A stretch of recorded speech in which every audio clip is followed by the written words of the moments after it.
দেখো, আমি তোমাদের ইতিমধ্যেই ইসলামের ইতিহাসের ভিডিওটি আপলোড করে দিয়েছি। তোমরা প্লেলিস্টে যাও, সেখানে হিস্ট্রি টেস্ট পেপার সমাধান বলে রয়েছে 2026 সালের, সেখানেই পেয়ে যাবে। সেখানে ক্লিক করো, দেখো ওইখানে পেয়ে যাবে। ইতিহাসে 3-4টে ভিডিও আমি দেব, আর ইতিমধ্যেই 4 নাম্বারেরগুলো দিয়েছি। তাহলে কী কী দিয়েছি? হিস্ট্রি 4 মার্কসের সাজেশন দিয়েছি, তোমরা ওখানে গিয়ে দেখে নাও প্লেলিস্টে গিয়ে। তারপরে একটু আগেই তোমাদেরকে কী দিয়েছি বলো তো? ইসলামের ইতিহাসের 8 নাম্বারের, 4 নাম্বারের, 2 নাম্বারের সমস্তগুলো একটা ভিডিওতে দিয়েছি, দেখো। আর আজকে নিয়ে এসেছি আমি তোমাদের 8 নাম্বারের প্রশ্ন। কোন কোন প্রশ্নগুলি দেখতে হবে যাতে তোমরা কমন পেয়ে যাও? প্রথমত, যেটা সবচাইতে বেশি ইম্পর্টেন্ট, যে বাংলা ফরাজি আন্দোলনের বিবরণ দাও বাংলায়। তাহলে এইখানে আগেও বলেছি কিভাবে লিখতে হবে 8 নম্বর পেতে গেলে। 8 নম্বর পেতে গেলে আমাদেরকে একটি ভূমিকা দিতে হবে এবং একটি উপসংহার দিতে হবে, আর মিডিলে 6টি পয়েন্ট দিতে হবে। এইভাবে আমরা নাম্বার বিভাজনটা কিন্তু করব, তাহলে খুব সুবিধা হয়। তো প্রথমত, ফরাজি আন্দোলনের ভূমিকা আমি দিয়েছি যে এটি 19 শতকে বাংলায় সংগঠিত কৃষক বিদ্রোহগুলির মধ্যে অন্যতম ছিল ফরাজি আন্দোলন। ঠিক আছে। এই আন্দোলন প্রথম দিকে ধর্মীয় উদ্দেশ্যে পরিচালিত হলেও ক্রমশ রাজনৈতিক আন্দোলনের রূপ ধারণ করে। আর চ্যানেলটিতে যারা নতুন, অবশ্যই সাবস্ক্রাইব করো। তোমরা সাবস্ক্রাইব না করলে এই ভিডিওগুলো আমি কিভাবে দেবো বলো? এগুলো তো সব পেইড নোট, তাই না? এগুলো পেইড পিডিএফ। তো সাবস্ক্রাইব করো বেশি বেশি করে, যাতে আমি আমার পেইড নোটসগুলো তোমাদের সাথে শেয়ার করতে পারি। যারা পেইড নোট নিতে চাও তারা অবশ্যই যোগাযোগ করো আমার সাথে 9563704349 এই নাম্বারে, অথবা কমেন্টে হোয়াটসঅ্যাপ গ্রুপ আছে, সেখান থেকে যুক্ত হয়ে যাও, দিয়ে নোটসগুলো সব কালেক্ট করে নাও। ঠিক আছে? খুবই সামান্য টাকায়, কি বলবো, ভীষণই সামান্য, একটা খাতা কেনার টাকারও নয়। তোমাদের সারা বছর টিউশন পড়ো, পার মান্থ হয়তো 500 টাকা, কোনো জায়গায় 400 টাকা, কোনো জায়গায় 300 টাকা ফিস লাগে, তার থেকেও কম, একদম ন্যূনতম দামে আমি তোমাদের এইটা দিচ্ছি। এটা আশা করি টিউশনের থেকেও বেশি উপকার পাবে এই নোটটাই, এটা বলতে পারি। তারপর দেখো, উৎপত্তি ফরাজি কথার অর্থ কী না? ইসলাম নির্দিষ্ট বাধ্যতামূলক কর্তব্য বা ইসলাম ধর্মের আদর্শ বিশ্বাস। ফরিদপুর জেলার হাজি শরীয়তুল্লাহ ইসলাম ধর্ম সংস্কারের উদ্দেশ্যে 1820 খ্রিস্টাব্দে ফরাজি নামক একটি ধর্মীয় সম্প্রদায় প্রতিষ্ঠা করেন। ঠিক আছে। এরপর আদর্শ। তো হাজি শরীয়তুল্লাহ ব্রিটিশ শাসনাধীন ভারতবর্ষকে দারুল হারব বা বিধর্মী দেশ বলে অভিহিত করেন। তিনি তার অনুগামীদের কালমা অর্থাৎ আল্লাহর প্রতি বিশ্বাস, নামাজ অর্থাৎ আত্মার উদ্দেশ্য প্রার্থনা, তারপর রোজা বা উপবাস বলতে পারো, তারপর জাকাত, ঠিক আছে, তারপর হজ প্রভৃতি পালনের পরামর্শ দেন। দ্বিতীয়ত দেখো, রাজনৈতিক রূপ। তাহলে রাজনৈতিক রূপটা কি না? ফরাজি আন্দোলন শীঘ্রই রাজনৈতিক রূপ পরিগ্রহ করে। হাজি শরীয়তুল্লাহ তার অনুগামীদের জমিদার ও নীলকর সাহেবদের বিরুদ্ধে রুখে দাঁড়ানোর পরামর্শ দেন। আন্দোলন ফরিদপুর জেলায় শুরু হয়ে ধীরে ধীরে তা ঢাকা, কুমিল্লা, ময়মনসিংহ, খুলনা, যশোর, 24 পরগনা জেলায় ছড়িয়ে পড়ে। ঠিক আছে। এরপর দেখো, দুদু মিয়ার কী ভূমিকা ছিল। তাহলে দুদু মিয়ার ভূমিকা কী ছিল তোমরা ভালো করে শুনবে, আমি এক্সপ্লেনেশন করে দিচ্ছি। এইখানে শরীয়তুল্লাহ যখন মারা গেল, তারপর দুদু মিয়ার নেতৃত্বে লক্ষ লক্ষ কৃষক কিন্তু এই আন্দোলনে সামিল হলো।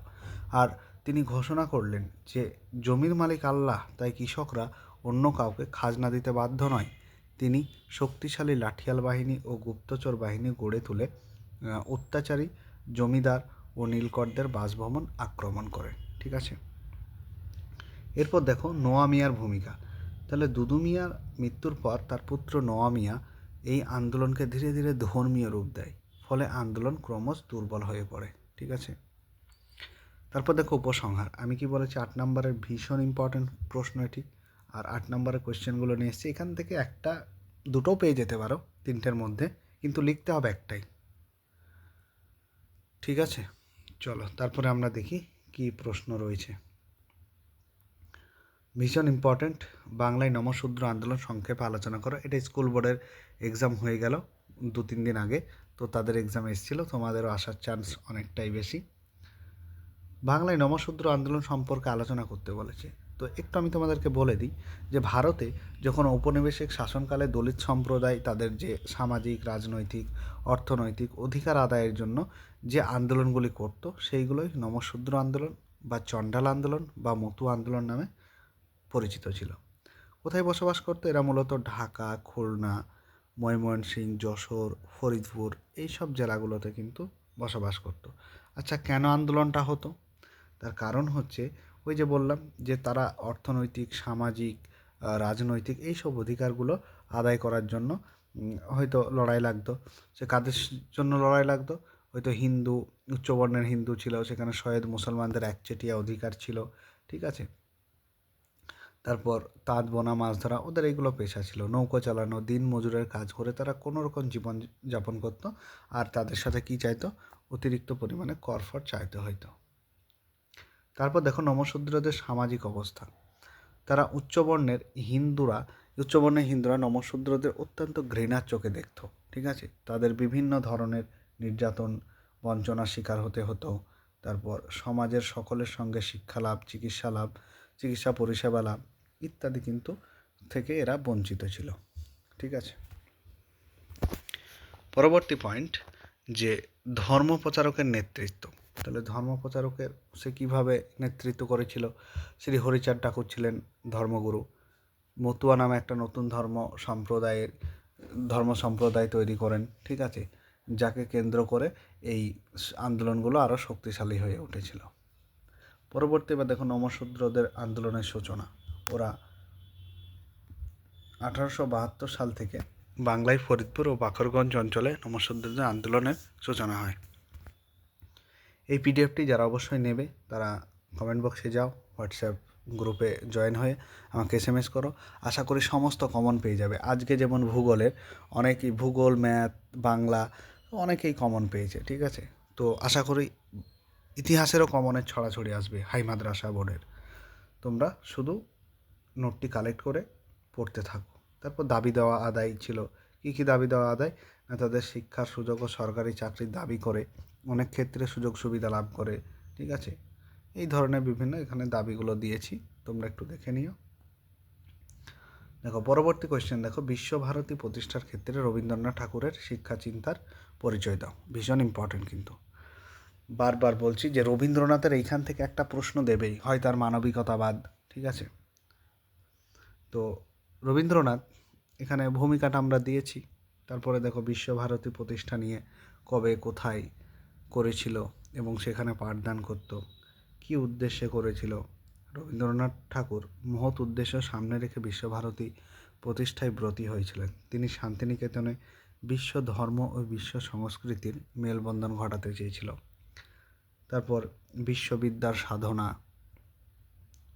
তারপর দেখো মানব সত্তার বিকাশ, ঠিক আছে? এইগুলো করবে। তারপর দেখো আরেকটা কোশ্চেন আছে যে রবীন্দ্রনাথ ঠাকুরের শান্তিনিকেতন ভাবনা সম্পর্কে আলোচনা করো। তার শান্তিনিকেতন করার জন্য কী কী ভাবনা ছিল সেটা নিয়ে একটু আলোচনা করতে হবে। তো প্রথমে একটা ভূমিকা দিয়েছি, দেখো ভূমিকা, শান্তিনিকেতনের ভাবনা, মানে সেখানে উদ্দেশ্যও থাকবে, ঠিক আছে? এই উদ্দেশ্যগুলোকে আমরা এবার পয়েন্ট করে আলাদা আলাদা করে দিয়েছি। তারপর 3 নীতি ছিল, ঠিক আছে? তারপর সাংস্কৃতিক বিষয় ছিল, তারপর কারিগরি শিক্ষা ছিল। তাহলে তোমাদের এইটা নিয়ে মোট 3টে ভিডিও দেওয়া হলো, আর 2টো দেবো, কি বলো তো? 2 নাম্বারের ভিডিও দেবো, আর শর্ট যে 60টা 60 টপ কোয়েশ্চেন সেগুলো দেবো কালকে, তোমরা শেষ মুহূর্তে দেখে যাবে। আরেকটা প্রশ্ন দেখো, দলিত শ্রেণীর অধিকারে গান্ধীজির সঙ্গে আম্বেদকরের বিতর্ক। ভীষণ ইম্পর্টেন্ট কোয়েশ্চেনটা, তোমরা দেখে যেও, ঠিক আছে? গান্ধীজির অনশন, পুনা চুক্তি, স্বাক্ষর, উপসংহার ইত্যাদি দেওয়া হয়েছিল। 5 নম্বর একটা প্রশ্ন দিয়েছি রাজা রামমোহন রায়ের ভূমিকা। তো এটা বেশি বড় করব না, তোমরা একটু দেখে নাও, দিয়ে পড়তে লাগবে। ধর্ম সংস্কার দিয়েছি, একেশ্বরবাদের প্রচার দিয়েছি, তারপর আত্মীয় সভা দিয়েছি, ঠিক আছে? তারপর দেখো ব্রাহ্ম সভা দিয়েছি। এগুলো সব পেইড নোট, তোমরা যারা নিতে চাও অবশ্যই মাত্র কিছু সামান্য টাকার বিনিময়ে তোমরা নিয়ে নেবে। কমেন্ট বক্সে অবশ্যই হোয়াটসঅ্যাপ গ্রুপ আছে, সেখানে যুক্ত হয়ে যেতে পারো, ঠিক আছে? তো এই ভিডিওটা এইটুকুই ছিল, তোমরা সব দেখে নাও এবং চ্যানেলটি সাবস্ক্রাইব করো, শেয়ার করো বন্ধুদের সাথে, ঠিক আছে? শেয়ার করো, যত শেয়ার করবে ততই আমার অডিয়েন্সের কাছে পৌঁছাবে, তোমাদের সবাই উপকৃত হবে। বেশ।